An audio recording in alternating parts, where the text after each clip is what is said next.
L'idée du projet est née en juin 2017 ici à l'IUT Lab plus exactement, suite à la réalisation d'une main mécanique pour une petite fille de 5 ans, main articulée, avec Christophe de Sabata et Nicolas Meyer. Donc de là on est parti sur la réalisation cette fois d'une main myoélectrique qui va permettre cette fois-ci plusieurs degrés de liberté mais surtout plus de fonctionnalité. Ce projet il couvre un large panel d'étudiants, ça va donc des étudiants GE2I, Michael et Sophie, jusqu'à en master, donc on a Cédric Charpentier, et puis jusqu'à en thèse de doctorat avec notamment Somar qui est en Allemagne pour la partie recherche.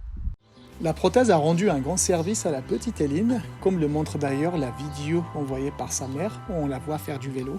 Bonjour, je m'appelle Mickaël, je suis donc un des stagiaires du projet Mamio Électrique 2020. Mon rôle a été de travailler directement sur la prothèse, de gérer les interactions entre le capteur et celle-ci en la reprogrammant.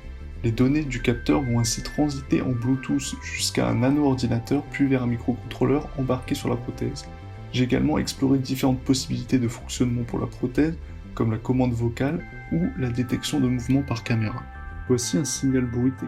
Si j'effectue ce que l'on appelle un débruitage par ondelette, les ondelettes nous permettant de travailler à la fois dans le domaine temporel et dans le domaine fréquentiel, j'obtiens un signal très bien filtré. De plus, la main a été entièrement réalisée et imprimée en 3D à l'IUT Lab. Bonjour, je m'appelle Sophie et je suis stagiaire en GE2I en projet de myoélectrique. Je me suis donc principalement focalisée sur l'acquisition et le traitement des données des différents types de capteurs de la mallette. Les données physiologiques enregistrées par les capteurs sont donc directement transmises à l'ordinateur via Bluetooth, donc sans aucune connexion filaire.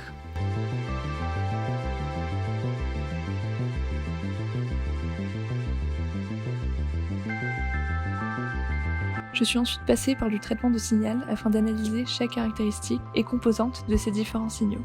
La prochaine étape serait donc de procéder à une classification de ces différents types de signaux EMG au travers du machine learning. À partir de capteurs EMG ainsi qu'un accéléromètre, j'ai donc pu enregistrer différents mouvements de la main qui par la suite ont pu être différenciés et catégorisés grâce à des algorithmes de classification.